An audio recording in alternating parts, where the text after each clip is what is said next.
De nouveau, bonjour à tous. Très content d'animer ce webinaire avec toi, Fabien, aujourd'hui. On va parler du coup du sujet justement d'intelligence artificielle et de CTO, un peu comment est-ce que du coup le rôle de CTO se voit un peu évoluer dans ce monde-là et quels sont les enjeux à avoir en tête là-dessus. Concrètement, du coup, pendant le live, vous pouvez poser vos questions sur le chat au fur et à mesure. J'essaierai de les prendre en compte. Il y a aussi Valentin, du coup, de CoCTO, qui est parmi les participants, qui essaiera de récupérer vos messages au fur et à mesure, etc. Donc voilà, n'hésitez pas à poser vos questions au fur et à mesure, on essaiera de les traiter. Et sinon, de manière générale, on va essayer de faire à peu près, du coup, jusqu'à 11h45, 11h50 d'interview un peu avec toi, Fabien. Et puis, on laissera un petit temps de questions-réponses à la fin pour différents sujets. Donc, voilà un peu comment on va s'organiser. Et à ce moment-là, du coup, aussi, on pourrait allumer vos micros, la question-réponse, comme ça fera un peu plus interactif. Voilà comment on va un peu dérouler le webinaire aujourd'hui. Et puis, écoutez, justement, l'idée, c'est de vous introduire un peu tous les deux avant de lancer ce sujet, du coup, sur l'IA et les CTO. Et je vais peut-être simplement commencer par CoCTO rapidement, puis après, je te laisserai aussi, Fabien, décrire un peu de ton côté, ton parcours, etc. Et puis te présenter. Mais pour faire du coup l'introduction brève côté CoCTO, donc c'est justement c'est CoCTO dont là je suis un des fondateurs de la boîte. C'est CoCTO justement qui organise ce webinaire aujourd'hui. C'est un collectif du coup de profils qui sont des anciens CTO de scale-up de grands groupes. Pas de souci Bruno pour le retard. Donc un collectif de profils d'anciens CTO avec qui on bosse. Aujourd'hui, il y a 500 membres partout en France et on travaille avec 3 activités. On a une activité de conseil, on fait de l'audit technique, des due diligence techniques. Partie activité de mission, du coup, sur des missions de part-time ou de transition sur un rôle de CTO, VP Engineering, ce genre de poste. Donc, la partie mission et la partie aussi recrutement en CDI de ces mêmes profils pour nos clients. Et pour ces 3 activités, du coup, on s'appuie sur notre communauté. J'étais moi-même, du coup, aussi CTO part-time au début de CoCTO, donc j'ai fait les premières missions au début. Donc, voilà un petit peu de mon côté. Et Fabien, du coup, rapidement, du coup, tu étais CTO chez les gens de confiance, notamment dans l'application que pas mal de gens connaissent. Tu as aussi fait un passage chez JobTeaser. Dans ces 2 boîtes, du coup, tu as vu pas mal de choses passer. Chez les gens de confiance, notamment, du coup, l'intégration de pas mal de sujets d'IA dont on va parler aujourd'hui. Mais je te laisse, du coup, peut-être en dire plus avec tes mots, ce sera encore mieux. Merci Hugo. Ouais, effectivement, moi ça fait plus d'une vingtaine d'années que je suis dans le milieu de la tech. Comme beaucoup, j'ai commencé les mains vraiment dedans. Je faisais de la reconnaissance vocale sur les serveurs vocaux interactifs. Alors, on parlait déjà d'IA à l'époque, hein, de la reco vocale. Ça ne s'appelait pas IA, mais on en faisait un petit peu. Puis j'ai pas mal évolué. J'ai rejoint des startups, des scale-up. Depuis 2011, j'ai exercé des fonctions de C-level ou -1 C-level.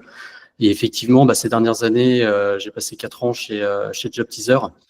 Et c'est à ce moment-là que ChatGPT a vraiment émergé. Alors, chez JobTeaser, j'ai connu le Covid, puis j'ai connu ChatGPT, ce qui a commencé à bouleverser un petit peu l'écosystème et amener des discussions hyper intéressantes entre pairs. Et ensuite, j'ai rejoint Agent de Confiance au tout début 2024. Et là aussi, quelques sujets d'IA qu'on a creusé notamment avec notre CEO, donc hyper intéressant. Et les discussions ont continué entre pairs et se sont pas mal enrichies. Donc, l'idée, c'est de profiter de ce webinaire pour partager un petit peu aussi quelques outputs de ces échanges, des différentes expérimentations. Et moi, surtout, ce que je souhaite partager, c'est que j'ai vraiment une énorme posture d'humilité par rapport à tout ça, parce que il y a beaucoup de choses, ça va extrêmement vite. Tous les jours, il y a des nouveautés, des nouveaux tests, des nouvelles expérimentations, des nouveaux learnings. Et je ne sais pas s'il y a beaucoup de personnes sur Terre qui peuvent prédire comment sera nos métiers dans plein d'années, même dans 3, 4, 5 ans. Et donc, j'aborde ce sujet vraiment avec toute l'humilité qui va bien. Ouais, c'est bien, c'est vrai que ça change, enfin tout va assez vite là en ce moment, donc c'est bien de se le dire, au début. Et pour avoir une petite idée du coup aussi peut-être dans la taille d'équipe dans laquelle tu as pu évoluer du coup chez Jean Confiance ou chez JobTeaser pour se dire un peu, voilà, donner un peu de contexte là-dessus. Ouais, tout à fait. Ouais. Chez JobTeaser, on était une tech à l'époque qui faisait plus d'une centaine de personnes. Moi, je manageais une tribe qui faisait plus d'une trentaine de développeurs. Donc, il y a eu aussi, on est monté jusqu'à 6 équipes, assez classiques, un product manager, engineering manager, designer et quelques devs. Et chez Gens de Confiance, pareil, là, je gérais l'intégralité de la tech, y compris l'infra, et au total, ça représentait 35 personnes, avec 4 futurs teams et une team plateforme.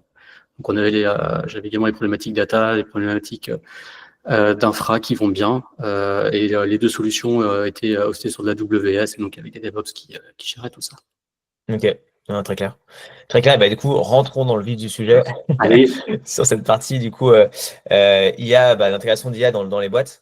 Quand on en discutait, il y avait un peu, j'ai l'impression, 2 sujets qui émergeaient côté IA. C'était à la fois l'implémentation, du coup, comme outil de productivité interne. Et puis après, pour les sujets, du coup, tech, du coup, l'intégration dans le produit de fonctionnalités IA. Est-ce que tu peux nous en dire plus justement sur cette distinction et comment tu vois le truc justement toi de ton côté sur ces sujets, ces sujets-là? Ouais, complètement, effectivement, c'est vraiment deux pans qui sont assez différents parce qu'ils ne s'abordent pas du tout de la même manière. Et en fait, quand l'IA est arrivée, alors quand je dis l'IA est arrivée, je parle du moment où ChatGPT OpenAI a commencé vraiment à exploser. On est bien d'accord que de l'IA, ça existait avant, hein, c'est pas eux qui ont tout inventé. Par contre, ça a démocratisé, ça a lancé une vague de fond qui est assez incroyable. Et donc, quand c'est arrivé, il y avait vraiment 2 grands angles de discussion. Je me rappelle chez Job Teaser, et même au-delà de Job Teaser, il y a vraiment les sujets de comment on améliore la productivité avec la Gen AI, d'arriver à avoir des résultats assez intéressants. Je me rappelle notamment chez Job Teaser, on s'était amusé à interroger ChatGPT en jouant un petit peu en fine-tunant le prompt, et finalement, au bout de 15 minutes, il a réussi à nous pondre 80% presque de notre stratégie de tribe, alors qu'on y avait passé des heures avec à préparer le sujet, donc c'était assez impressionnant. C'était un 80-20, évidemment, c'était pas fin, mais il y avait déjà des baselines intéressantes. Et on s'est dit, ouais, il y a quand même un truc à creuser, et même ces dernières années, ces derniers temps, on le voit avec vraiment le vibe coding qui a été popularisé, dont le terme a émergé en 2025. Il y a énormément de choses autour de la productivité, notamment du métier de développeur. Je pense qu'on va pas mal en reparler.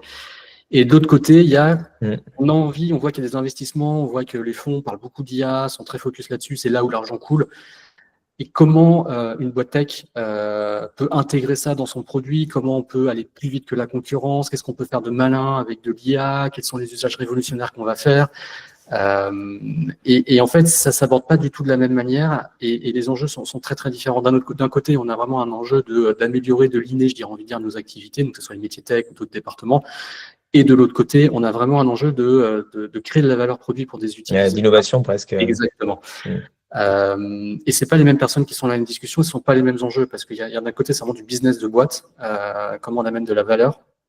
Et je pense qu'il y a beaucoup de choses. Et le sujet là, dans ce cas-là, il est vraiment pas que tech. J'ai envie de dire, il est probablement peut-être moins tech et bien davantage. Là, on est plus dans la tech au service du produit. Et de l'autre côté, on a des sujets d'un rôle, je dirais, d'accompagnement, déjà de nous-mêmes en tant que département tech, mais peut-être aussi d'autres départements sur notre productivité et comment on peut améliorer à tous les étages, j'ai envie de dire, la productivité d'une boîte.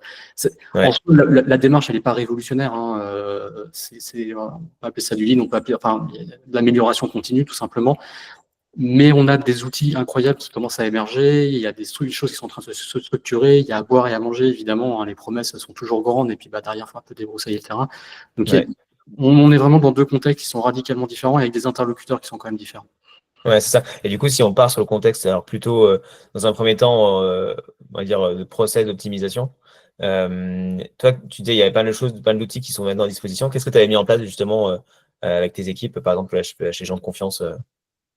Alors, chez Gens de Confiance, il y a quelque chose qui a été expérimenté assez vite. Ça a été déjà d'avoir des outils des outils de chatbot un peu comme ChatGPT, mais qui peuvent se plugger sur nos outils internes.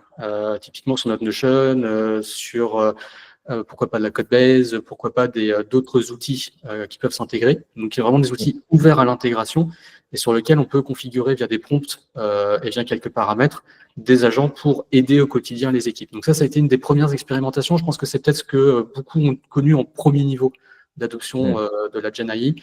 Et là, c'était par exemple sur des sujets pour l'équipe tech ou pour n'importe quelle équipe du coup Alors pour n'importe quelle équipe, et l'adoption paradoxalement n'a pas été si forte que ça. C'est-à-dire que dans un premier temps, ça a été l'occasion d'aller plugger ce type d'outils sur des bases de connaissances, sur des procédures et de trouver des réponses, notamment pour des nouveaux arrivants. C'est un use case qui peut être intéressant de dire, bah, tiens, un nouvel arrivant, il peut utiliser ce type d'outils pour rapidement trouver de l'information. Des équipes support plutôt Ops peuvent peut-être rapidement trouver des questions dans des FAQ pour des utilisateurs qui ouvrent des tickets ou qui sont en ligne. J'ai envie de dire, ça a été vraiment des premiers usages qui ont été faits. Je sais que je m'étais amusé à plugger, à créer un petit agent que j'avais configuré sur la database technique. Et en fait, moi, ça me faisait gagner beaucoup de temps pour retrouver des décisions qui avaient été prises sous la gouvernance de mes prédécesseurs, pour mieux comprendre des points d'infrastructure. Et en fait, ça me faisait gagner du temps pour rechercher de l'information. Alors évidemment, il faut que la documentation soit présente. Ça, c'est un problème, mais j'ai envie de dire, ça a été les premiers usages qu'on a fait. Et derrière, il y a eu le deuxième niveau qui s'est allumé évidemment les derniers mois, qui était tout ce qui était autour, j'ai envie de dire, du vibe coding, avec les IDE, les curseurs notamment, et Windsurf qui ont pas mal émergé, les copilotes auparavant. Et là, tout d'un coup, ça a commencé à devenir excitant, intéressant et en même temps à faire peur aux équipes techniques. Il y avait différents niveaux de maturité, il y avait différents niveaux d'appropriation, différents niveaux d'usage. Et même chez JobTeaser, je parle des derniers mois, mais en fait, c'est plus vieux que ça. Parce que même chez JobTeaser, j'avais pu voir des usages assez incroyables d'un développeur à peine confirmed et qui, en fait, utilisait Copilot et les outils d'IA vraiment pour, j'ai envie de dire, comme un professeur qui relirait son code. C'est-à-dire qu'il ne s'en servait pas pour générer du code, mais au début, il s'en servait pour, OK, où est-ce que j'ai des bugs, qu'est-ce que je peux améliorer, etc., Ok. etc. Un peu de la review du code fait par l'IA un petit peu. Exactement, mais dans des usages un peu précurseurs, mais c'est hyper intéressant. Et en fait, avec des développeurs plus seniors qui avaient déjà plus d'habitude, quand on observait ça et qu'on voyait les usages que cette personne en faisait, on était assez bluffés. On se disait, mais oui, en fait, il a tout compris. Son code est un peu plus quali, ça lui fait gagner un petit peu de temps. Ça remplace pas évidemment une peer review humaine. Ces outils, ça reste des assistants et ça reste des outils qui nous font gagner du temps potentiellement. Mais ça ne nous remplace pas en tant que tel. Donc, si on dire, ça a été des premiers usages et des usages qu'on voit.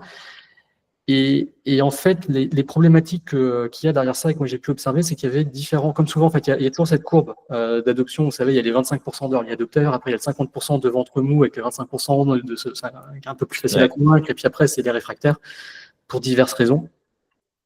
Et en fait, comment on arrive à gérer cette situation avec une population tech qui est à la fois souvent très smart, très bien câblée, différents niveaux de maturité, et qui peut aller très loin des fois dans les débats intellectuels et à refaire le monde, et comment on embarque en fait ces personnes et comment on crée quelque chose de positif pour l'organisation tech et évidemment pour l'entreprise.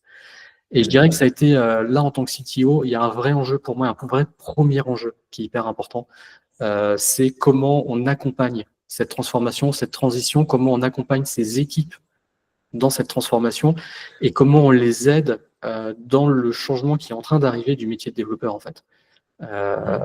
Et je pense que c'est un rôle essentiel dans les organisations tech et c'est un rôle hyper important. C'est au CTO pour moi d'être je veux dire, le gardien de cette transition.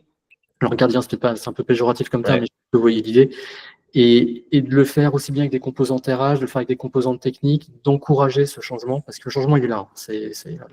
J'allais dire, du coup, tu disais le changement du métier de développeur. Comment tu vois l'évolution, toi, du coup, de ce métier en ce moment et du coup, peut-être dans les 2 années à venir, sans donner trop de long terme, parce que c'est compliqué, mais... c'est évidemment compliqué et je pense qu'il y a encore, entre aujourd'hui et dans 2 ans, ça aura tellement changé que ce que je veux dire, on se dira, mais non, c'est n'importe quoi peut-être. Et en fait, ce que je vois dans le métier de développeur aujourd'hui, c'est déjà qu'il y a quelque chose qui est invariant, c'est qu'on est toujours responsable du code qui va partir en production. L'IA, c'est un outil qui est là pour nous aider, pour nous assister, peut-être pour nous faire gagner du temps, qui est formidable pour des aspects QA, qui est formidable pour cookier des choses, pour faire peut-être du pré-market fit ou pour bosser sur des projets périphériques. Mais fondamentalement, la responsabilité de ce qui part en production, c'est pas l'IA. Ce sont les développeurs qui vont appuyer à un moment donné sur le bouton, qui vont valider du code qui part en production. Donc, il faut déjà, en termes de mindset, rassurer, j'ai envie de dire, et accompagner le fait que fondamentalement, l'humain reste la personne qui est responsable de ce qui part en production et de ce qui est fait. De la même manière que j'ai envie de dire qu'un réalisateur de cinéma reste responsable du film qu'il envoie, il utilise peut-être plein d'effets spéciaux dans tous les sens, mais c'est pas les effets spéciaux qui font le film, c'est le réalisateur qui le fait. Donc c'est hyper important. Deuxièmement, c'est comment on accompagne les développeurs à garder un niveau state of the art de ces outils. Ça va hyper vite. Il y a beaucoup de choses qui se passent, des fois des impasses, des fois des choses géniales qui peuvent sortir. On a l'agentique, on a les MCP, on a les IDE, on voit qu'il y a le champ des possibles est incroyable. Et comment on accompagne cette transition, cette maîtrise dans les hard skills de l'outillage, et comment on accompagne notamment des développeurs peut-être plus juniors à s'approprier ces outils. Moi, j'aime bien faire le parallèle avec Stack Overflow et cette règle. Il y a un moment où un développeur junior, quand il était bloqué, il posait une question, il copiait-coller le code de Stack Overflow, ça ne marchait pas, il essayait de comprendre pourquoi ça ne marchait pas, etc. L'IA va avoir un petit peu, toute proportion gardée, mais il va y avoir un petit peu de ça. Des développeurs seniors vont être plus à l'aise pour prendre du recul sur ce que génère l'IA. Ils vont anticiper les problématiques de production, ils vont anticiper des problématiques d'intégration à l'échelle, de bonnes pratiques, ils vont savoir spotter des choses parce qu'ils ont ce métier, ils ont ce savoir-faire. Les développeurs plus juniors vont probablement moins anticiper ça, et c'est normal. On ne peut pas attendre ça. Ils n'ont pas encore suffisamment de vécu et d'expérience. Et du coup, comment on les accompagne à s'approprier ces outils, c'est ça qui va être pour moi un gros game changer dans notre rôle de CTO. Ça, écoute, tu l'avais fait un peu comment, du coup, avec tes équipes? Là-dessus, moi, ce que j'avais fait, c'était je m'étais appuyé sur les early adopters et je leur avais donné du temps pour expérimenter des choses, pour tester des outillages, pour aider à choisir peut-être des IDE ou en tout cas des guidelines en fonction des IDE qui sont retenus. Des workshops aussi sur certains sujets, certaines problématiques. Et quand je discute avec certains pairs, je sais qu'il y a des fois des hackathons qui sont faits, il y a des fois des séminaires qui tournent autour de ça. Et on en profite pour tacler des sujets qu'on laisse de côté depuis trop longtemps. Les exemples types dont j'ai entendu parler, c'est par exemple la QA. Je sais que chez Swan, ils ont fait quelque chose où, poum, en quelques heures, ils ont réussi à sortir des trucs assez incroyables. Par exemple, d'autres ont travaillé sur des side projects qui essaient depuis trop longtemps. Donc, j'ai envie de dire d'accompagner, de structurer cette démarche. Le deuxième point qui est important, c'est de donner un cadre clair. Ça, c'est vraiment notre rôle d'être garant de bonnes pratiques. Donc, il y a des choses sur lesquelles il ne faut pas transiger, qui vont être notamment, par exemple, la sécurité, la compliance avec le RGPD, les données à caractère personnel. Il y a de la cybermenace qui évidemment émerge et qui est très différente avec les usages de l'IA de ce qu'on peut rencontrer aujourd'hui. Donc l'IA est un super outil, aussi un super outil pour des super attaquants, donc il faut avoir conscience un petit peu de tout ça. Et donc c'est notre job, pour moi, de savoir donner un cadre dans lequel des développeurs juniors, seniors, etc. vont pouvoir jouer et de leur donner du temps et peut-être un peu de budget. Alors peut-être des licences, c'est pas forcément des budgets pharaoniques. Pour expérimenter, tester tout ça et idéalement trouver des sujets sur lesquels ils ont un terrain de jeu favorable. Ouais, ok. Donc, pas mal d'appuyer sur les gens qui sont un peu moteurs aussi naturellement, du coup, sur ces early adopters qui vont un peu l'idée les trucs. Et après, comment tu arrives à faire converger un peu tout ça pour pas avoir plein d'outils, tu vois, une myriade d'outils que chacun utilise, etc. Et dire, ok, en fait, on va structurer et quand même avoir des outils communs, enfin, je veux dire la méthode, etc. Moi, je trouve qu'une bonne méthode, c'est de tester, de se donner un cadre où on va tester plusieurs outils collectivement, et puis d'arriver à converger vers peut-être une recommandation de un ou peut-être 2 ou 3 outils. Ça évolue tellement vite que peut-être se fixer trop vite sur un seul outil, c'est un peu tôt, ou en tout cas être prêt à rechallenger cette décision au bout de 3 à 6 mois. Je pense que ça peut être effectivement pérenne de dire, OK, on converge pour un temps, et puis on réouvrira le capot et on réouvrira le diamant peut-être dans 3, dans 6 mois. Mais je pense que c'est une bonne manière de procéder. Vraiment de la mise en partage de pratiques sur des cas très très concrets. Ouais. Et du coup, pareil, maintenant, la partie vibe coding que tu as mis en place, il y a toujours la question du coup qu'on se pose, en général, qui vient rapidement dans les discussions de business, c'est de se dire quel est le gain de productivité. Est-ce que tu as une estimation de ce coût, de ce gain justement pour les équipes? Alors, j'ai quelques chiffres et je me permettrai de citer. Alors, je crois que Nico Salvi, qui est chez Blablacar, qui est dans l'audience, qui me partageait un peu d'insight et qui me disait que un premier niveau de productivité brute sur de la production de code, je parle uniquement, et n'hésitez pas à m'interrompre, Nico, si jamais il y a des bêtises, mais il était aux environs de 15% en premier gain de productivité constaté. On a la confirmation. Ouais. Et c'est vrai que moi, pareil, chez les gens de confiance, j'étais pas monté beaucoup plus haut que ça. On était plutôt dans du 5-15% aussi. Pourquoi? Parce que dans un premier temps, il y a un temps d'appropriation et je pense qu'il y a peut-être aussi un temps, alors ça c'est une analyse très personnelle, mais je pense un temps de montée en compétence de ces nouvelles pratiques, notamment au niveau de documentation. Je pense que pour que ça soit Mm. efficace, ces outils, il faut évidemment de la contextualisation, il y a du partage de code, et puis bah, toutes les organisations ont des contextes et des contraintes qui sont différentes. Je parlais de Blablacar et c'est immense. Enfin, c'est en termes de code base, de contraintes à gérer, c'est beaucoup plus gros que une startup comme Jean de Confiance qui bon, a quand même un beau vécu et une belle plateforme, mais on est nettement plus petit en termes de taille de code et en termes de pays dans lesquels on est développé. Donc déjà, on n'a pas exactement les mêmes contraintes, ou en termes de services, en termes de nombre de bases de données. Donc les contraintes vont influer. Et probablement, j'anticipe que ça va avoir peut-être un impact un peu plus fort dans des petites structures plutôt early stage que Mm. dans des grosses déjà très en place avec tout un legacy, tout un ensemble de pratiques, toute une structuration beaucoup plus importante. Donc je pense qu'il faut se méfier du gain de productivité brute. On se dit on va faire 10x sur la production de code, c'est pas vrai. Ou peut-être que c'est vrai, mais en fait à un moment donné on va devoir reconverger. Il va y avoir quand même un humain qui va devoir s'assurer que tout est OK. Alors on pourra créer un agent, contrôleur d'agent qui va checker. À un moment donné, ça va nous aider à faire du quanti, mais pas forcément du quali. Donc il faut quand même toujours un moment de, des ressources humaines pour gérer tout Ouais. ça. Ouais. Et du coup aussi, il y a bah, le gain de productivité dans le code, puis aussi la génération aussi de documentation ou d'autres éléments. Toi, quels sont les leviers que tu vois les plus forts justement sur lesquels arrive du coup l'IA dans les process pour faire gagner Donc, ton moi, développeur? les leviers forts que j'ai pu voir, et j'ai discuté aussi avec Edouard, qui est toujours un VP chez Swan, c'est Mm. l'aspect QA. L'aspect QA, c'est probablement là où j'ai vu les gains bruts les plus forts en ce moment. Il y a deux gains. Il y a un gain premier niveau qui est déjà dans la capacité à générer des suites de tests end-to-end, à s'outiller, avoir quelque chose de vraiment plus rigoureux, plus rigide, qui s'affranchit des biais humains qu'on peut avoir. Et on sait comment ça se passe hein, quand on fait des Mm. tests. À un moment donné, on est un peu biaisé. Si on teste dans son équipe, on a tous les biais, on teste toujours les mêmes trucs et on ne va pas penser à des usages autres. Si on teste son code, on est forcément biaisé et puis on n'est pas toujours ultra rigoureux. On sait que ça peut être fastidieux pour des développeurs de tester. En tout cas, en majorité, c'est pas la partie préférée dans les phases projet. Hein, pas de méchanceté à dire ça. Là où c'est là où l'IA nous amène vraiment toute cette capacité à générer beaucoup de tests. Deuxième effet de bord qui est hyper intéressant, c'est que c'est intéressant pour un développeur d'avoir l'IA qui va faire ce travail. Donc le développeur généralement est plus motivé à s'appuyer sur l'IA pour ça. Mais pour que ça fonctionne bien, on est obligé de proprement documenter. Qu'est-ce que Mm. fait le produit? Comment ça fonctionne? Qu'est-ce qui doit se passer à cet endroit? Etc. Et donc, ça oblige à être beaucoup plus rigoureux sur la documentation, euh, sur qu'est-ce que fait le produit, quels sont les edge cases, comment tester, quelles sont les solutions techniques en place, quels sont les points dont il faut faire attention, les descriptifs des API, bah, peut-être des choses comme OpenAPI, etc. Donc, et c'est là où c'est intéressant, euh, c'est peut-être la première fois que je vois un outil qui rend enthousiaste des équipes techniques au fait de faire de la documentation, qui est toujours le parent pauvre de fin de Ouais. projet quand on a le temps, et comme souvent on a la rage, bon, on le fait de manière un petit peu bancale. Ouais.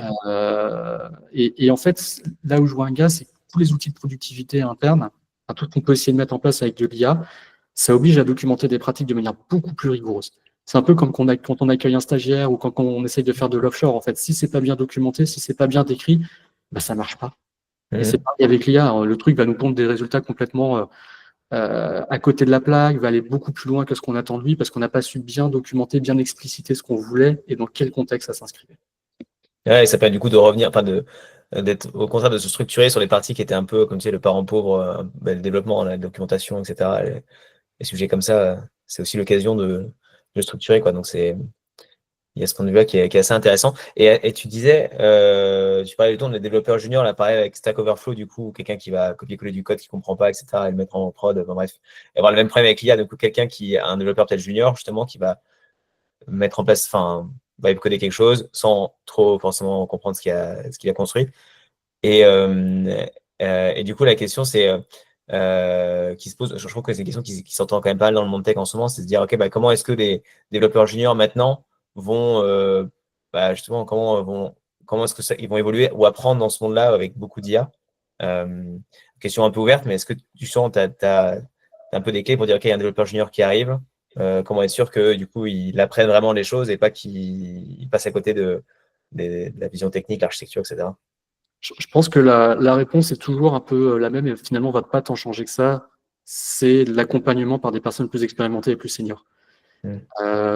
C'est du pair prog ou du pair RIA, vibe coding si on veut, et des pair review. Et en fait, je pense que c'est là qui est important. C'est aussi cette transmission de savoir-faire, de pratique et d'expérience qui est déjà accumulée et assimilée par des personnes plus expérimentées, qui va aider le développeur plus junior à progresser. Et il y a un autre point que je trouve intéressant, c'est que les profils plus juniors, moi ce que j'adore, c'est que souvent ils vont nous challenger et ils nous posent à nous poser les bonnes questions. Ils n'hésitent pas à demander pourquoi. Pourquoi est-ce qu'on fait comme ça? Pourquoi est-ce qu'on fait ça? Mais il y a tel truc qui est génial, pourquoi est-ce qu'on ne l'utilise pas dans l'entreprise? Moi j'ai un pote dans telle boîte, ils font ça, etc.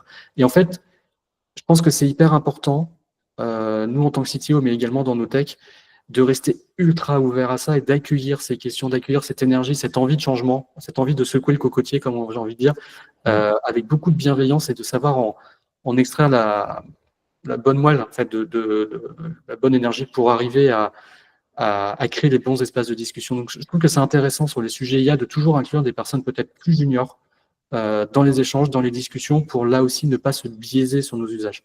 Parce que si on met ça entre les mains que des seniors, on se dit c'est eux qui sont les plus expérimentés, qui vont arriver aux meilleurs outputs de comment on pratique l'IA, comment on fait l'IA, peut-être qu'on va rater quelque chose. Et je trouve que c'est bien d'avoir cette forme peut-être d'innocence, d'ingénuité. Et c'est pas du tout péjoratif quand je dis ça, parce que je le vois vraiment comme des qualités dans ce type de discussion et d'expérimentation. Donc pour moi, comme d'habitude finalement, il faut brasser les seniorités, il faut brasser les expériences pour arriver à faire quelque chose qui est beaucoup plus riche à la sortie. Ok, non, très clair. Et du coup, là, on n'a pas parlé de la partie du coup IA dans les process. Tu disais du coup introduction, il y a l'IA aussi à intégrer dans le produit avec des fonctionnalités. Est-ce que tu as, par exemple, peut-être pour relancer là-dessus, des exemples un peu de fonctionnalités qui ont pu être intégrées dans le passé, choses comme ça? Alors, les sujets les plus obvious et mainstream sur lesquels on avait bossé, notamment chez Gens de Confiance, ça ne révélera pas trop de la stratégie, mais on a notre propre messagerie interne. Gens de Confiance, c'est une structure qui va monétiser sur des verticales comme la location de vacances, comme la location immobilière longue durée. Et les transactions, à un moment donné, il y a un échange dans la messagerie interne. Pas mal de boîtes qui font ça. Le Bon Coin, ça va être pareil. Je pense que le c'est également pareil. D'ailleurs, je fais une petite parenthèse. C'est vrai qu'on est arrivé sur Gens de Confiance. Je ne t'ai pas laissé présenter éventuellement l'activité de cette boîte-là, comme on en parle pas mal. Ça peut être le coup de dire deux phrases là-dessus. Ouais, c'est ça. Alors, Gens de Confiance, si je le fais vraiment en deux phrases, c'est un peu comme Le Bon Coin, mais avec un système de parrainage pour garantir que les personnes avec lesquelles on va échanger sur la plateforme sont des personnes de confiance, d'où l'appellation de la boîte, qui ont été recommandées par d'autres membres de Gens de Confiance, sachant que c'est un parrainage qui est engageant, dans le sens où si les personnes que vous parrainez se comportent mal, sont frauduleux, sont pas respectueux, sont des arnaqueurs, etc., vous pouvez en subir les conséquences, ou à minima, on vous appellera pour essayer de comprendre qu'est-ce qui se passe. Est-ce que tu sais pourquoi telle personne a ce comportement qui paraît étonnant ou peut-être déplacé? Et donc, cette problématique de la confiance, elle est importante et repose beaucoup sur l'humain chez Gens de Confiance, et ça nous a fait aborder aussi les usages d'IA dans le produit sous un angle qui était, j'ai envie de dire, plus avancé, alors avancé pas le bon terme, mais en tout cas différent de dire ok, je mets un chatbot en place. En fait, un chatbot, c'est pas Gens de Confiance en termes d'usage et de membres Gens de Confiance, justement. En revanche, comment on utilise l'IA pour améliorer l'expérience, là, c'était une interrogation produit qui était plus pertinente. Donc, il y a l'amélioration de l'expérience, il y a également la fiabilisation de la monétisation, et il y a également l'antifraude. J'ai envie de dire que ça a été 3 axes sur lesquels on a bossé.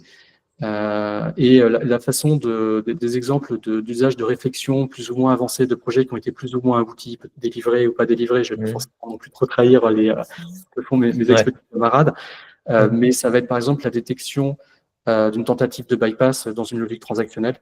Autant c'est normal que 2 personnes échangent, se partagent des numéros de téléphone lorsque la transaction est nihilée, autant avant avoir un message de type je te propose qu'on voit en direct, voici mon numéro de téléphone, évidemment, c'est pas ce qu'on souhaite sur la plateforme. Et ça nous permet pas, nous, de garantir que on peut amener toute l'assistance qui va bien si jamais il y a une arnaque, justement. Deuxième point, c'est l'antifraude, la capacité à détecter des comportements d'attaquants qui vont essayer qui ont fait un ATO peut-être ou font des tentatives d'ATO, et quelqu'un qui aura eu un ATO en succès, qui se met à publier des choses qui sont des arnaques pour piéger nos membres, en fait, le détecter extrêmement vite. Donc là, l'IA est un outil formidable pour détecter cette antifraude, enfin, pour détecter ces tentatives de fraude, et pour détecter là aussi des tentatives, enfin, vraiment ces tentatives d'ATO et du credential stuffing. Mm.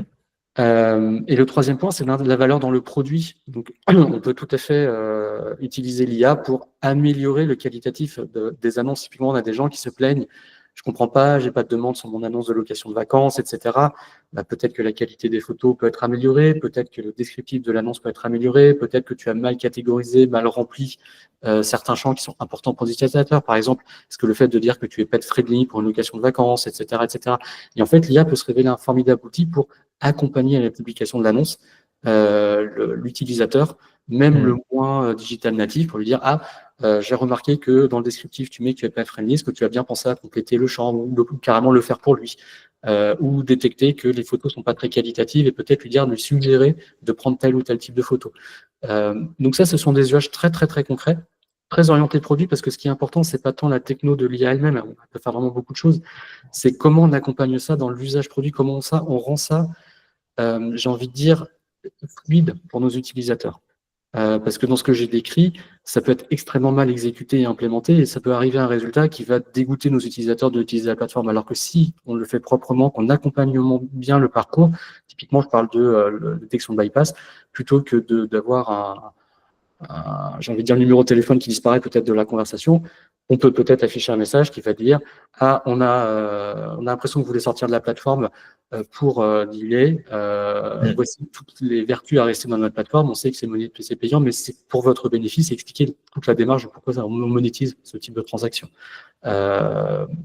Et c'est beaucoup plus vertueux pour moi d'avoir ce type de discussion plutôt que de se dire on va mettre de l'IA pour mettre de l'IA parce que ça n'a pas de sens en fait.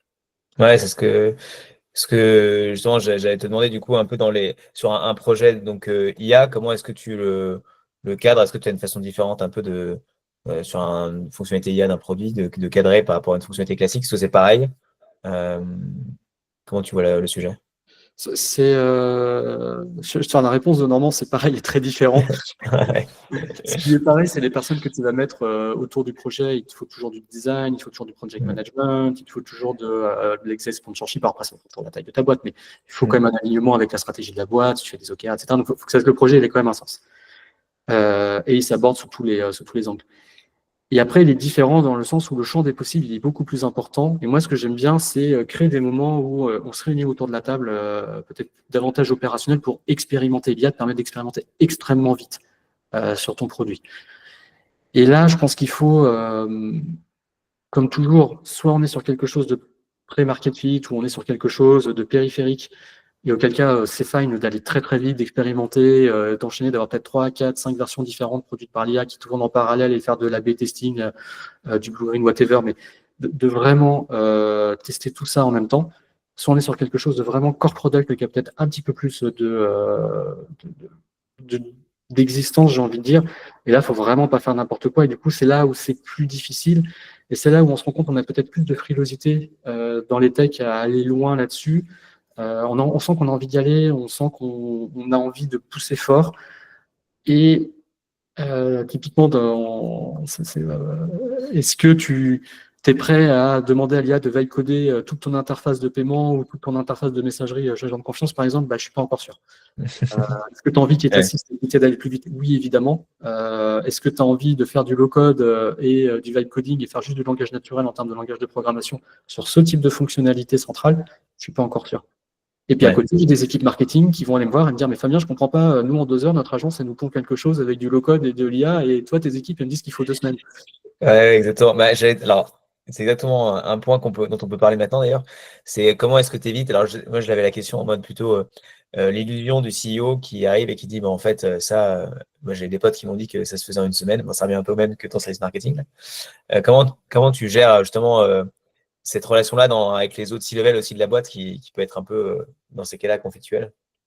Ce qui est hyper important là-dessus, pour moi, c'est vraiment de surfer la vague et de ne pas la subir. Donc, ça veut dire qu'il faut créer l'espace de discussion dans les excos. Il faut vraiment amener ça comme des sujets de discussion, le faire de manière pédagogique, c'est-à-dire faire de la répétition de messages. partager de l'actualité de l'information, mais la partager d'une manière éclairée. Pas pour faire du hype, pas pour faire du buzz, et accompagner les CEO qui vont revenir d'un salon, qui vont revenir du Galion, qui vont revenir de on ne sait pas où, de tel formidable moment à Las Vegas ou aux States, avec plein d'idées, plein la tête, qui ont vu plein de boîtes, qui ont fait des trucs incroyables avec de l'IA. Spoiler alert, peut-être que c'est des petites mains à l'autre bout du monde, on n'en sait rien. Ça c'est vu. Ça c'est vu. Et en fait, pour moi, il faut accompagner ça. Et je pense qu'au début, il y a eu deux postures pour moi au tout début quand ChatGPT a commencé à vraiment exploser. Il y a eu la posture un peu blasé du CTO qui a déjà vu, ouais, ça va rien changer, ça va rien révolutionner, finalement, c'est pas si productif que ça. Il y a des gens qui ont accueilli ça avec beaucoup de merveillement et d'étoiles dans les yeux. Et en fait, je pense qu'évidemment, comme souvent, la vérité, elle est entre les deux. Et il ne faut pas être réfractaire de ça. Il faut au contraire surfer sur l'énergie. On a un CEO qui s'intéresse à un sujet tech et qui a envie de faire un sujet tech dans une boîte. Allons-y, surfons le truc, quoi. Pour une fois qu'on a le CEO qui a envie de mettre de l'argent, qui a envie de faire plein de choses, qui s'intéresse à un sujet tech avec son niveau de connaissance, et allons-y. Et je pense que c'est notre rôle de savoir accompagner, expliquer, vulgariser, savoir le faire aussi avec humilité et créer les synergies, créer les moments. Et là aussi, réunir autour de la table des métiers différents, des sales, des équipes marketing, des équipes ops, des équipes tech qui ont déjà un premier niveau de maîtrise sur ces outils AGA dont on a parlé, et de voir qu'est-ce qu'on peut faire. Et d'expérimenter, tester, de profiter de moments peut-être hackathon, de moments séminaires, de les faire suffisamment régulièrement pour que ça amène de la valeur. Je pense que si on le fait une fois par an ou une fois tous les 6 mois, en fait, c'est pas worth it. Ce qui va vraiment être worth it, c'est de le faire super régulièrement, peut-être une fois par mois, peut-être une quinzaine, de créer ces moments, pas forcément toujours avec les mêmes personnes, mais vraiment de créer cette dynamique, cette hype qui fait qu'on se comprend et qu'on sait de quoi ça parle, et donc qu'on sait aussi quel est le possible avec l'IA. Je sais que chez les gens de confiance, nous on l'avait fait par exemple pour de la modération. On avait plugué du chat GPT avec de l'API assez facilement dans notre back-office et on avait facilité et fluidifié pour faire du 80-20 comme toujours à la marge et aider nos modérateurs et modératrices pour aller plus vite et pouvoir scaler sur le nombre de choses à modérer évidemment. Et ça se fait bien quand on met les personnes autour de la table pour que les personnes comprennent comment ça fonctionne, comment interpréter des résultats, qu'est-ce qu'il y a derrière, et puis que les techs comprennent bien les problématiques, etc., pour justement apporter des solutions. Donc finalement, ce que je dis, c'est rien de révolutionnaire. C'est déjà finalement ce qui quand une tech qui marche bien au sein de son entreprise, c'est souvent comme ça en fait. Clairement. Et après, il y a un autre aspect aussi de l'IA. Alors, tu en parlais aussi un peu au début sur la partie notamment RGPD, etc. Il y a des côté impact qu'a l'IA. Alors, il y a des impacts aussi écologiques potentiels, du coup, de construction des ressources, impact social. On entend un peu parler potentiellement de remplacement aussi des équipes, du coup, de gain de productivité. Du coup, est-ce que il y aura un marché du travail qui va se restreindre par rapport à ça? Déjà, peut-être quel est ton point de vue, alors, ton avis un peu là-dessus, alors qui peut être assez personnel, je pense, mais et après, comment on le gère dans la boîte, mais déjà, comment tu vois le sujet de ton côté? Ouais, je vois le sujet. Il y a plusieurs dimensions, effectivement, que tu évoques. Ouais. Il y a l'aspect réduction des équipes ou remplacement des équipes. Alors, déjà, c'est vrai qu'il y a une tendance de fond aujourd'hui. L'argent est plus gratuit, on l'a vu. Je pense qu'on le côtoie tous au quotidien. Du côté où less is more et comment faire plus avec des équipes plus resserrées, plus petites, des profils plus seniors, etc. Là aussi, spoiler alert, on peut pas tous avoir tous les meilleurs de la place de marché. C'est pas possible. Et je pense qu'en fait, l'IA, c'est un outil de productivité. On parlait de 15% tout à l'heure sur la productivité du code. On parlait d'autres approches. On voit qu'avec l'agentique, il y a peut-être des choses qui vont dépasser ces 15% et il y a des choses qui sont en train de frémir, qui vont aller un peu plus loin. Il y aura toujours un contrôle humain. Donc, c'est un outil qui va permettre d'améliorer notre productivité à tous les niveaux, pour du design, pour du produit, pour de la tech, évidemment, pour de l'opérationnel, pour des sales aussi. Est-ce que ça va remplacer les personnes? Pas forcément. Est-ce qu'une entreprise va licencier quelqu'un parce qu'il y a une IA qui peut faire son job? Je suis pas aujourd'hui, je pense pas. Par contre, comment l'entreprise accompagne la productivité de cette personne et améliore les... Est-ce qu'elle sera... moi, je suis CEO, je me dis cette personne, au lieu de faire 100, elle fait 115. Grâce à l'IA, c'est un investissement qui est worth it. Est-ce que en ajoutant plein de 115, ça veut dire que je vais virer une personne? Non. Recruter moins? Peut-être pas forcément, parce que c'est l'IA, le somme cumulée qu'on va engendrer pour faire tout ça, ça va pas être le salaire d'un développeur additionnel ou de 2 ou 3 développeurs. Donc, il y aura quand même ce genre de discussion.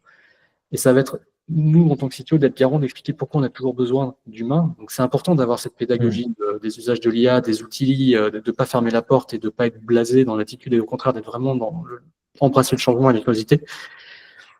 Et je pense que ça, c'est important. Le remplacement pur, je pense que dans un premier temps, il va peut-être plus être dans des équipes qui vont être offshoreisées, type la saisie, des traducteurs, des choses comme ça, où l'IA est assez bonne pour faire du volume. On a toujours besoin d'humains, mais il va y avoir des réductions de coûts qui vont s'opérer là-dessus. Je pense que les prestataires de services, le plus souvent en offshore aujourd'hui, qui ont créé des business autour de ça, oui, ces Il y aura un business, impact. ouais, il y a un impact. Sinon, tu disais, sinon, c'est plutôt genre du coup de la production en plus, en fait, dans les équipes. Ouais. Au lieu de faire 100, on va faire 115. Et avec la même équipe, quoi. C'est un peu la vision que tu as, en tout cas. Moi, c'est la vision que j'ai aujourd'hui. Ouais. Et je pense que on le voit, hein, il y a les offres d'emploi aujourd'hui sont très. Il y a toujours IA dedans, quasiment. Ouais, ça c'est Quel sûr. que soit le niveau, il y a IA. Il y a des bots qui recherchent des experts en IA qui ont 3, 4, 5 ans en IA, machine learning. Bon, il n'y en a pas tant que ça qui ont fait ça à 100% depuis 3-5 ans. Mais il y a une recherche. On sent qu'en fait, tout le monde a envie de faire de l'IA, mais tout le monde s'interroge sur comment le faire et quelles sont les ressources dont on a besoin. Donc, il y a des métiers, il y a un shift qui s'opère sur les ressources qui ont cette expertise IA. Donc, expertise IA, ça ne veut pas dire forcément les personnes qui vont concevoir des modèles. Il y a plein de modèles sur étagère aujourd'hui.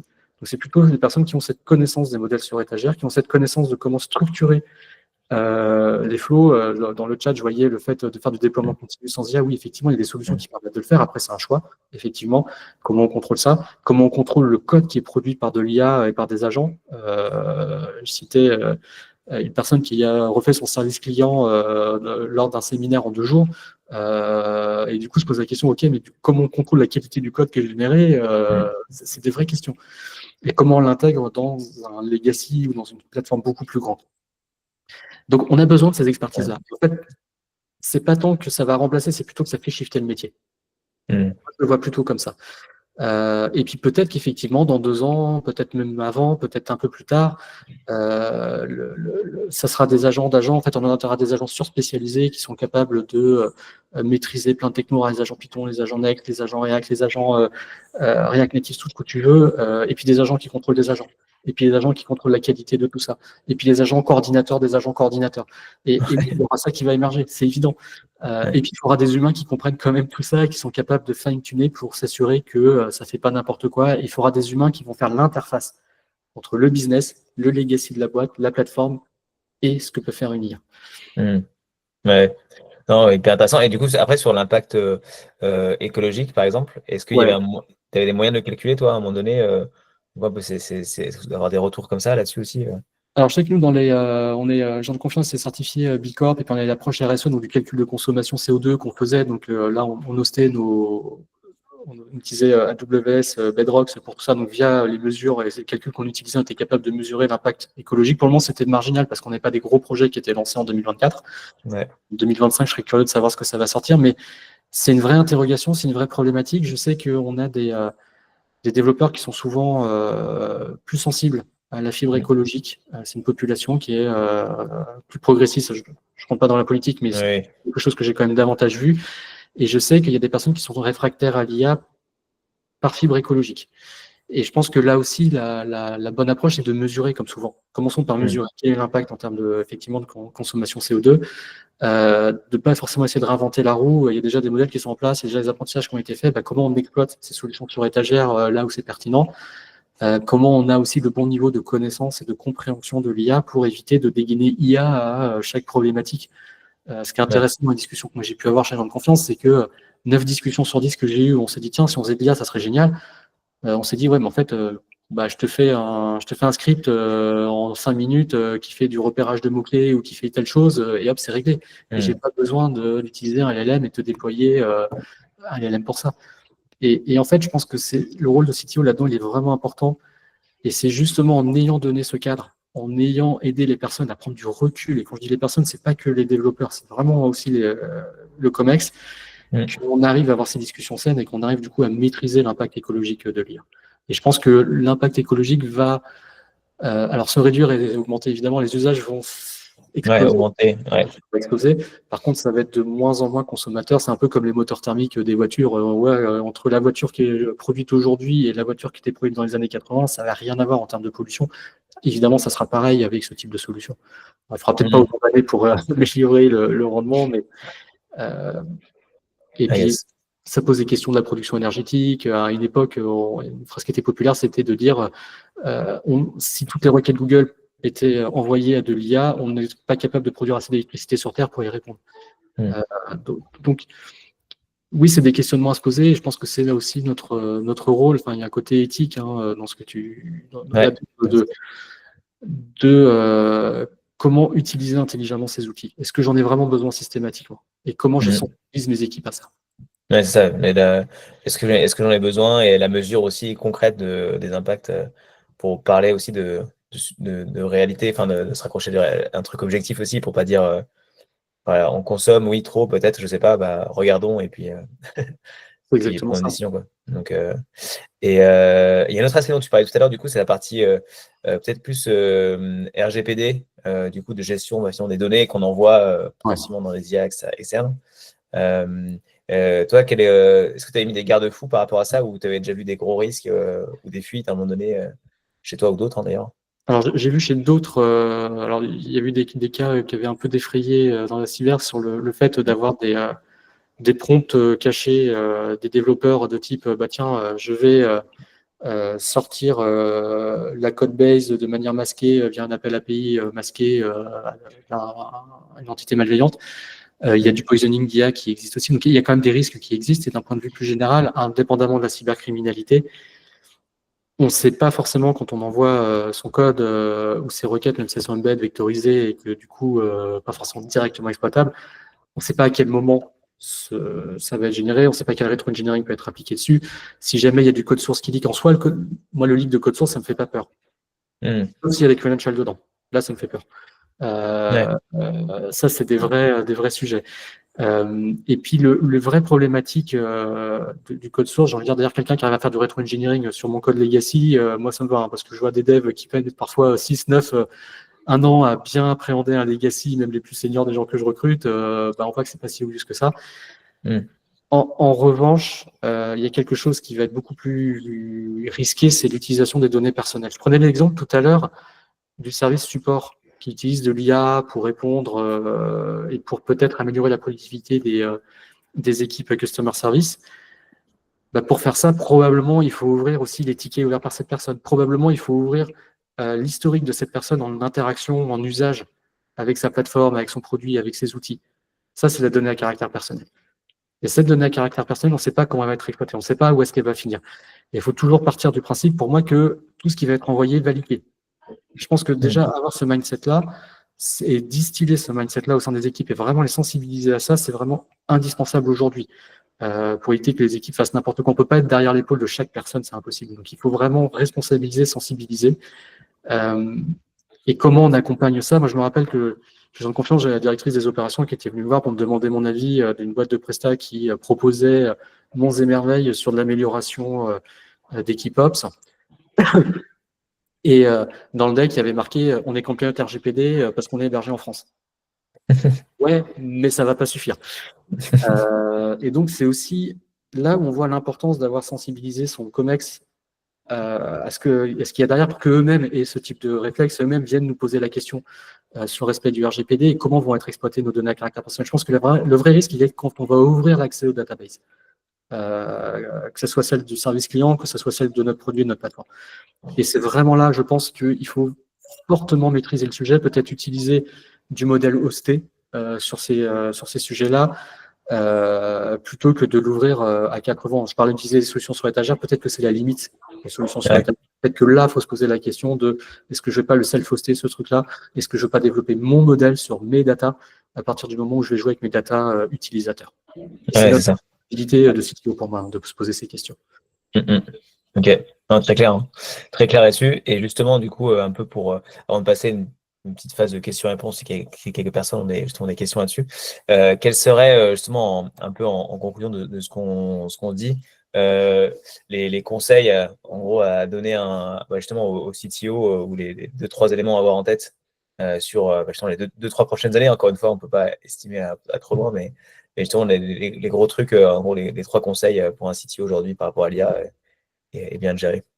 Moi, je pense que le contexte actuel, c'est équivalent à ce qu'on a vécu avec la révolution industrielle, avec l'arrivée de l'électricité, l'arrivée d'Internet.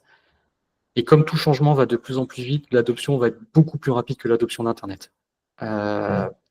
Et ça, il faut vraiment en être totalement conscient en tant que CTO. C'est une vague gigantesque qui arrive. Aujourd'hui, on n'est qu'au balbutiement et qu'à l'aube de ce que l'IA va nous apporter et de comment ça va fonctionner demain, et encore plus après-demain. À nous de rester vigilants sur tout ça, à nous d'embrasser ça avec optimisme, tout en restant vigilants à travers les risques et d'accompagner nos équipes au métier de demain, à ces changements, de les aider à rester positifs, à prendre du recul et de responsabiliser les directeurs d'autres départements. Je pense que c'est vraiment là où ça se joue. Comme souvent, finalement, on revient à l'humain. Comment nous, en tant qu'être humain, on accompagne ce changement, comment on surfe la vague plutôt de se laisser totalement submerger par cette tsunami. C'est vraiment ça qui est important. Oui, les expertises techniques, évidemment. Oui, les expérimentations, évidemment. Et il va falloir tout ça. On va tous on continue tous de mettre les mains dans le moteur et de creuser, d'accompagner, de s'émerveiller ou des fois de pester sur les résultats qu'on obtient. Mais je pense qu'avant tout, il faut préparer nos équipes et préparer nos COMEX à tout ça. Et il faut rester à la pointe. Et je trouve ça très excitant et très exaltant parce que c'est un changement tech, c'est notre cœur de métier. Ça va très vite, c'est très très dur de tout maîtriser pour moi là-dedans. Et c'est pour ça que je dis j'ai encore beaucoup d'humilité. Vous avez entendu, je ne suis pas rentré dans les détails très techniques. J'ai plutôt l'impression d'avoir partagé des poncifs. Je n'ai pas l'impression d'avoir dit des choses très différentes finalement d'avant l'IA. Mais c'est tellement excitant d'avoir un sujet tech qui amène autant de changements dans la société et autant de hype que ça serait vraiment dommage de ne pas surfer ça.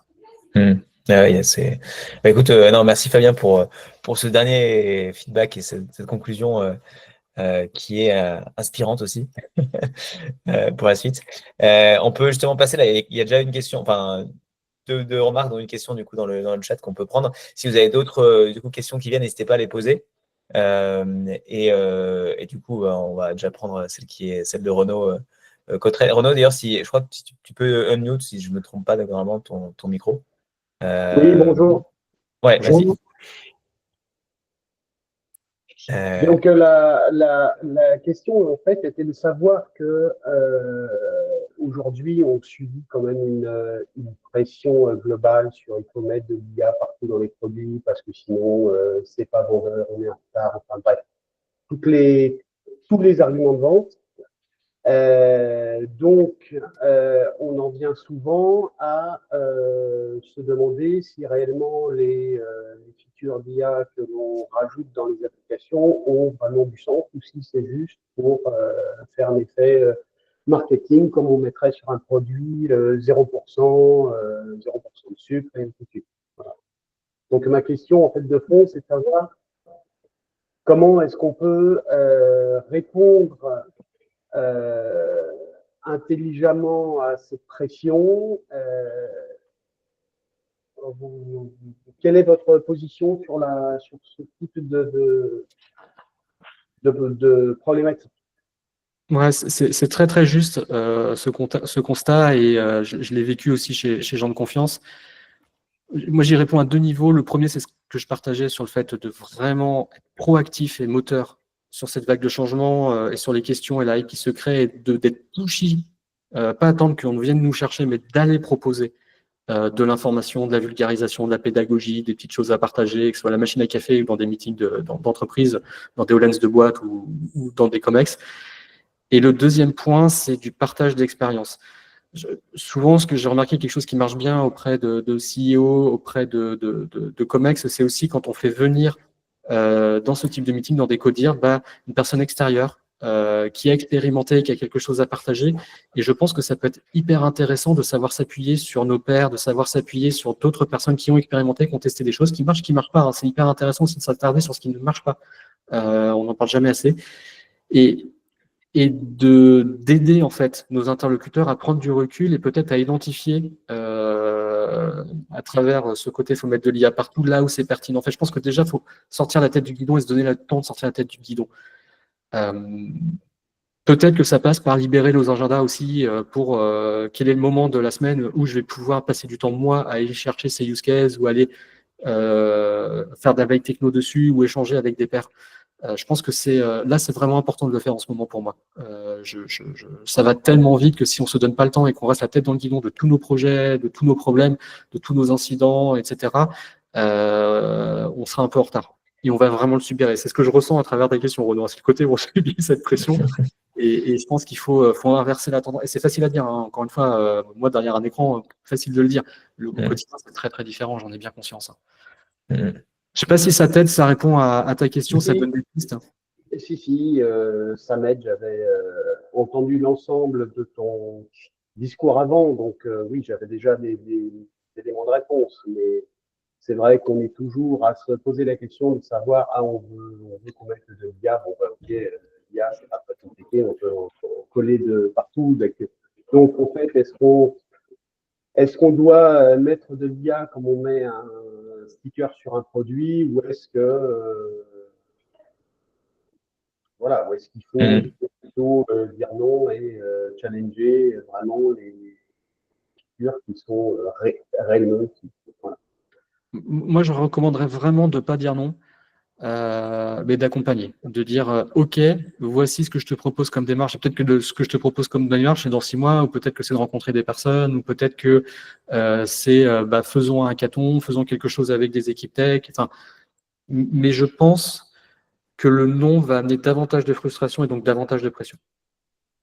Ok, merci. Très clair. Si on arrive à 11h59, donc on va pouvoir clôturer. Là, s'il y a une dernière question, on peut la prendre maintenant, sinon on est dans le timing initial. Donc voilà, je laisse 5 secondes passer en blablatant un petit peu pour s'il y a une question qui tombe, on peut la prendre. Et merci, bonne journée. Voilà, c'est là, ça roule. Quels sont les cas d'usage concrets de gain de productivité des techs dans les IDE? Fabien, tu as 30 secondes. 30 secondes. Gain de productivité, déjà résoudre des blocages à des installations en local sur des bécanes, hyper intéressant. Tu dis, tiens, j'ai tel message d'erreur, comment je peux débloquer? Tac, tac, tac, c'est contextualisé. Là, la code base, hyper intéressant. Écriture de test automatique, hyper intéressant aussi. Donc faire un peu de review, c'est intéressant d'aller solliciter son IDE pour essayer de relire des choses. D'aller chercher, tiens, on a quelle version, dans tel repo, est-ce qu'on est à jour des versions, etc. Donc, en fait, toutes les questions techniques qu'on peut se poser, on peut les poser directement à l'IDE et avoir une réponse assez rapide. Donc, je dirais que ça, c'est un gag très concret de productivité, assez facile à avoir, très basique, vraiment très bas niveau. Et après, ça sera l'agentique. Et là, on voit que ça va de plus en plus vite. Les MCP qui nous permettent aussi d'aller plugger à différentes ressources, internes comme externes. Et là-dessus, toujours être vigilant sur la configuration des MCP, évidemment. Très rapide. Et écrivons un fichier de règles que vous partagez entre les équipes. Oui, j'écris des fichiers de règles. En tout cas, je l'avais fait chez les gens de confiance qu'on se partage entre équipes et qu'on enrichit parce que là aussi, ça va très vite. Je sais qu'il y a des expérimentations. Il y avait un Slack qui s'appelle Delay, si je ne dis pas de bêtises, que j'avais rejoint. Il y a des partages, notamment de bibliothèques de MCP, des choses comme ça, et de bonnes règles, de bonnes pratiques, hyper important, et dans les Notion, Confluence, et surtout dans les fichiers de config qui vont bien. Ça roule. Écoutez, très bien, si vous voulez nous merci Florian, nous contacter Déco. Alors moi vous pouvez me contacter, enfin d'autres questions, d'autres sujets comme ça sur LinkedIn, Hugo Dupré du coup co-CTO. Fabien, je pense sur LinkedIn aussi, c'est peut-être le moyen le plus simple si on veut te recontacter. Tout à fait, n'hésitez pas. Donc voilà, on mettra un peu normalement sur l'événement LinkedIn du webinaire, il y a tous les liens qui vont bien. Pour nous retrouver facilement. Comme je disais, le webinaire a été enregistré, donc il sera reposté aussi sur notre chaîne YouTube CTO Decrypt, la chaîne de GoCTO, où il y a du contenu justement sur le métier de CTO, donc ça fait sens. Et puis merci à tous de nous avoir suivis, c'était un plaisir. Merci Fabien pour ce retour qui était top. En tout cas, moi je passais un bon moment. Donc, j'espère que l'audience aussi, et j'espère que ça sera des insights qui vous serviront, des partages qui vous serviront, même si on n'est pas rentré ultra loin dans la tech, mais c'est quand même hyper important ces éléments. Ouais, complètement. Voilà, écoutez, on voit qu'il y a des petits merci et bonne journée à tous qui tombent dans le chat. Donc voilà, ciao tout le monde, bonne journée, bon appétit. Je pense que si vous êtes en France, ça va pas tarder à arriver. Et on se retrouve bientôt sur les réseaux, sur LinkedIn et sur d'autres lives à venir. À bientôt tout le monde. Ciao.